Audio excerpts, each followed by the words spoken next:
Hi,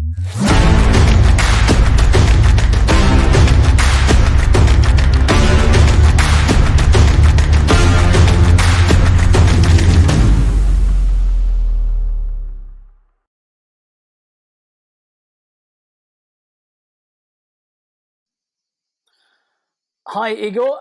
For the purpose of the audience, could you please introduce yourself and tell me what you did or what you're responsible for specifically at Zenit St. Petersburg? Hi, Richard. Sure thing. I have worked at Zenit Football Club for over 9 years. Quit the club about a year ago, being head of new media, a new media director. So I was responsible for all the media operations, including social media, own platforms, TV channel, and so on and so forth. And I started as a website editor, made my way up. I graduated Columbia University in New York in sports management, did my master's there, and have worked for Bayern Munich also for their New York branch and for some other sports entities. And everywhere I was responsible for pretty the same things, doing content, broadcasting content, being responsible for all online operations. And what I want to specifically talk about here is, and we covered this on a podcast that we did together, but your work with Zenit in multilingual content, because you had 15 languages that you created content in. And I think, or we both think, that is the most in world football. So could you tell me what languages you worked in and what your general approach was? Correct. I think at the very top of this process, we even had more, like 17 languages. And that was a specific program that we started to work on back in 2013 or 14, I think. So basically, when it comes to distribution in different languages, there are two approaches. First one is that you go to a special agency and you pay them either per word or per sign, whatever, and they translate it directly. Sometimes they post it for you, sometimes they don't, and they just send you the text, and then you upload it, no matter how. And that's, for instance, the approach that they apply at Bayern Munich. But what we did at Zenit is we thought that, okay, Russian Premier League and our club itself, they're not that marketable abroad, just because we still, and I think it's still like that in the year 2021, we're more of a local thing. But we still have some people that are interested in Zenit in the Russian Premier League. And for us, it was as important to deliver that content to these specific people that we almost knew by face abroad, than to build a community around that. So what we did is that we made a special language service, if you may. So we called our fans, international fans, and told them that if they want to work with us, if they want to have an official account or official blog on the website and work on behalf of the club at their respected local markets, we can do that. And obviously then it comes to the question that how do you control them? For instance, you have a blog in Japanese. None of us spoke any Japanese. Of course, it was a matter of belief, and we didn't let anyone do whatever they wanted at the very first second of our connection. But then we checked those people, we spoke to them, and realized at some point that it really works. And not only we had Russian and English content that we produced from the club headquarters in St. Petersburg, and then Spanish was added as an official language, I would say, because we had many players from Latin America, from Spain. But also we spoke in, for instance, Chinese, Japanese, Finnish, because Finland is quite close to St. Petersburg, Hebrew, because there is a huge Russian Hebrew-speaking community in Israel, Persian, because we had and we still have a player from Iran, Serdar Azmoun. And there is a huge following, and the Iranian internet is one of a kind because they don't follow the same tracks and patterns that many fans in many other markets do, because YouTube there is officially blocked, Facebook is blocked, and we had to perform on Twitter and Telegram, and some other pretty exotic languages. And then it obviously comes to the next question: how did that perform? And I wouldn't say that it was millions and millions of views or interactions or whatever. But for us, it was as important to have this opportunity to say it out loud that we speak in 15, 17, no matter how many languages. Then also to communicate with that audience and to build this community, because not only they did this job, but they also interacted with each other. And for instance, like fans from Japan, they communicated with fans from Israel or from Finland. At some point, when we played in the Champions League, we even made some gatherings somewhere in Europe because we had some volunteers working for us from Spain, from Portugal, from France.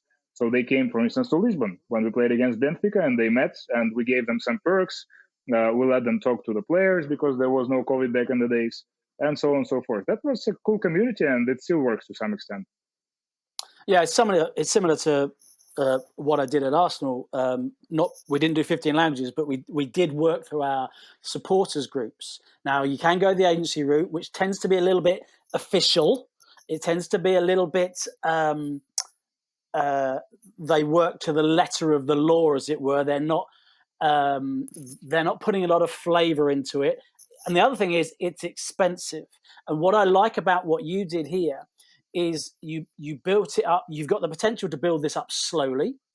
You can build community around it, which is important. But the other thing, from a practical perspective, it's cheaper.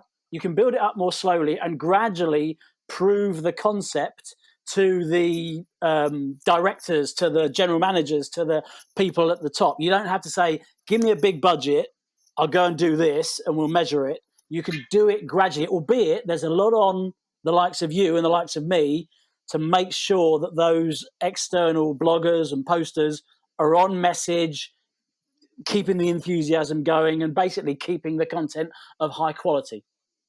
Absolutely. I completely agree with you. That by the end of the day, it was all about community. I wouldn't say there was some business in there. Neither it costed us something. It's just, perks, some merchandise, T-shirts, whatever. For some of those volunteers, it was a great experience because they were like students and they were looking to build up their portfolios. And for them, having their know that they work for a big, prestigious international football club, it helped them because I know that some of them, they already work not in the Premier League in England, but in the Championship as social media managers. And they started with us, and then they did master's or bachelor's program there somewhere in the city of Hull, or I don't remember exactly where, but still it helped them, and that's the best. And the other thing, of course, it's two-way. You can't just be giving them content and say, do this.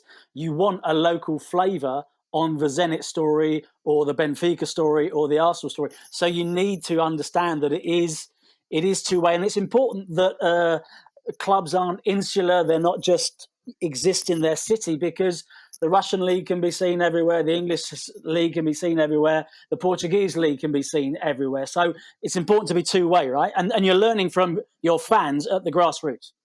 Absolutely. But I would also say that my experience at Bayern Munich was a better example of this approach because I worked at their New York branch, and physically the team was there like once in 2 years when they had this US tour, and that's it. They were broadcasted by Fox at this back in the days, but it was like early in the morning or late in the night. And what we did and what Bayern still does there is that they adjusted their messages to the very local context because we know that the American internet is way faster. They have their own memes, they have their own language. So there is no other way but to become a part of this conversation in the way it's done authentically. So that's what they did, and that's what we try to do at Zenit. And at some cases and at some markets, it really worked out. Was the content that your blogging community, I'm not sure if blogging is the right word, but I call them that, the content that they were creating, mostly, was it written content? It was blog posts, or was there pictures of supporters, clubs, videos that were being made? Was it mainly text or above and beyond that? It's really dependent. When we started, it was 2013, and I believe that media content, and especially videos, it was still quite expensive to produce. And of course, they only distributed what we provided them with. But when I was almost leaving the club, like in 2019, they already started to produce more and more complex and complicated content, like including their own images, infographics, whatever, because it was really authentic to them. And I know that we had these shifts of generations, even during my tenure at Zenit. And I said it was like 6 or 7 years. We had like 2 or 3 changes of those generations, and younger people came, and older left. And the younger they became and the more familiar they were with like modern social media, like TikTok, whatever, the easier for them it was to produce content which was more complicated to make. And they did that really well. But the basic foundation, of course, was text, because we had those official fan blogs at the website and Twitter pages mostly, sometimes Facebook pages like geo-targeted, or like FC Zenit fans in Brazil, or something like that. Texts, sometimes some images. But when they came to St. Petersburg, of course, we helped them to come to the training ground. We help them to meet players from their own countries, just to interact with them, to communicate, to produce some content as well. So sometimes there were some really cool things that they did, and we even used them for the Russian and English like website and social media, and that was a real win-win for us. Yeah, you can almost use them as a representative of of their country at Zenit. You make a load of content around them, they go back, and that builds the community, because there's just a little piece of China or a little piece of Japan in St. Petersburg representing Zenit. Now, I wanted to move on to how you measured success, because you said it was basically brand building. It wasn't about money at this stage, but what parameters did you and your bosses have about whether this was successful or not? Well, the first parameter, if we talk about their performance, was the number of visitors and some basic numbers that we normally track at all the social media and websites. But we also introduced them to a competition, like an internal one. If you have the most visited blog of the month, then we give you some special perks. And we started this in 2015, I think, and then it still goes on. So an English website editor, he tracks all the numbers using Google Analytics, some other tools. And then by the end of the month, he says who performed best, and sends out like a T-shirt signed by a player of this blogger's choice, or something like that. PR-wise, the number of these blogs itself, the number of languages that we communicate in, is already a good thing to keep in mind, because not only it helped us internationally, but also in Russia. When we, for instance, reached another milestone, we produced like a piece of news, and it was really wide quoted across all media, just because Russian media, they always like when something Russian performs well abroad. So that also helped us a lot, but nothing that special. And you're right, there was no business. We tried to speak to some of our partners to become like a presenting partner of this initiative. And I believe that some of Gazprom branches, they were thinking about that, but I don't remember, and I don't know if they made it or not. Yeah, that's always the next stage, isn't it? But the first stage is to prove the audience, because then the sponsors can come on. If you can prove the audience, you get their numbers, you get the blog posts, consistent content, people coming back, a big social media feed. That's going to be the first way to get some monetization on this, right? Absolutely. Another example from my US experience, when Bayern Munich started to build their presence in the state, apart from the team being played during those US summer tours. What they did is they introduced this program of like official fan clubs. And in order to become an official fan club, you don't need anything but like a few friends around you, and like application that you fill at their official website. The club sends you back like a plaque, whatever it's called, like a few scarves, and that's it. And when they started, obviously they had no fan clubs in the US. Now they have more than 2,000, and that's already the number, because they interact with them and they have like the local partnership deals, and that's already in the conversation, because it's like everywhere from California to Florida. Some little groups, some bigger groups, but it's like, and it's not Germans living in the States, it's real Americans. So when we did this at Zenit, I kept in mind that probably we can follow this path, but being Bayern is a little bit different thing, I would say, a different scale, and obviously talking about the US, you have to be physically presented there. But still, it's a great example, and I think it's applicable for almost everyone. Another interesting thing about your approach, building up bloggers over time, because you didn't introduce 15 of them at one go, it was over time. You signed, now I remember we spoke about this, you signed an Iranian player, and so you got a Persian Farsi speaker, I think it was, Correct. to do a blog. So you could upscale it individually if you sign a star player from whatever country it is. And that's quite nice, because there are, not only does that build upon the brand you're building around the player, there's potential monetization in that, again, later down the line once you prove the concept. But just tell us what you did there, because that's interesting. That was exactly the case. So we had an Iranian player come into the team, and we knew that he has a huge followership because, as I mentioned, like some of the social media, they're blocked in Iran. Like YouTube doesn't work there, Facebook doesn't work there, but for instance, Instagram, it does. And we knew that he is like among top 10 or even top 5 most notable people in his country. And we thought that, okay, there is some potential, even though we could hardly think of, getting a local partnership or something like that. But still, we had to somehow communicate with those people. Luckily, we have a great university in St. Petersburg, which has like a philological school, and they have this Farsi department, like a Persian department.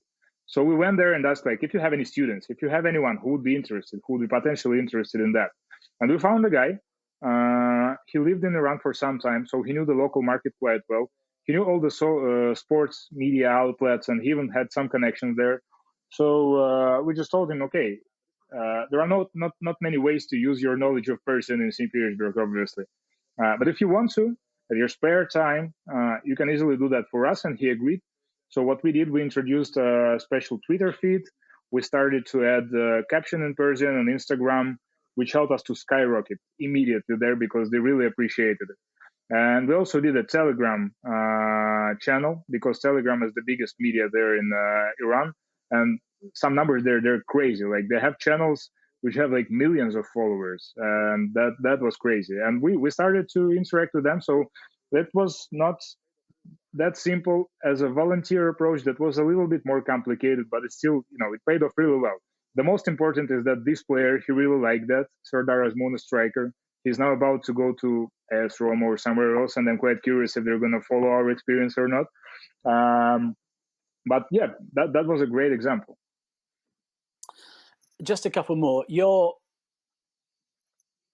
example, your way of using bloggers, as I said, it's cheaper than an agency, but you need to manage it quite tightly internally. And you said you gave them guidelines and you created community and you brought them in, and when they have the opportunity to come over. But that uses manpower. It uses time of your resources. So how important is the ownership part? Having, a little bit of budget, because you can't make nothing with no money. I would argue what you've done is cheaper than an agency, but you're still going to need enough internal resource so you can own it, because you've got to keep these people on message, right? So how important is that, and how did you manage that? Oh, that's extremely important, this personal connection and personal touch.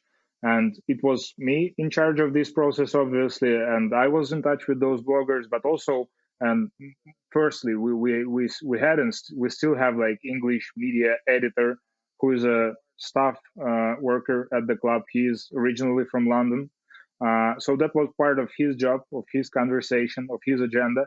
And given that he is a former police officer in England, he's a great communicator. So we just we started to do something. Not that we have like a special program or script or whatever. No, it all came with an experience. So for us, it was really important to manually select those who are going to work with us, talk to them, sometimes convince them, sometimes answer their questions. And for them, it was also important because, just imagine their feeling. If you're a fan of something which is like thousands of miles away from you, and there is a man who works at this particular club that you follow and you cheer for, and he talks to you, that just brings some great emotion. And it's really worked for them this way, because it's always about distance, and physical distance cannot be covered, but this online distance is just within a few clicks. And for them, that was really cool, because it's another way of interacting, communication with a club you follow. And I believe that at some points that was even cooler than watching the games themselves. Last one. So this is Benfica's think tank, and I was asked to bring in people from different areas of digital social media. We've talked specifically about you building overseas content. So put yourselves in Benfica's shoes. Mhm. You're the biggest name in Portuguese football. You don't always win the league, and you need to find a story that resonates when you don't win the league. But you have that long history, okay, and you have fans abroad. So using your experience at Zenit, just put yourself in Benfica's position for a second. What's your advice? That's the $50,000 question. What's the advice? What's the advice? What would you tell Benfica to do, or suggest? Shall I say? I would say to not lock yourself within your league or your country mentally first, because the problem for clubs that are not from like the top five is that they always compare themselves with someone who is like in Italy or in England or somewhere else or in Germany. It's not the way it has to be done for me, because if that would work this way, no one would ever become like special and successful within those smaller leagues, if you may, even though Portuguese league is not that small. It's quite big, and Benfica and obviously along with Porto are two like top clubs, top houses, if you may. So I would say that if you want to become a global leader or a part of this global movement, start to think as a global club. Be presented somewhere where you wouldn't expect yourself to be presented. For Benfica and for Portuguese clubs, the biggest advantage is that Portuguese is not only spoken in Portugal itself, and they have an access to the Latin American market like that. It's not the case for us Russians, for instance, and it's never going to be. And it's not the case like for Germans or for whoever. So this is already a huge advantage, but that's like an obvious thing.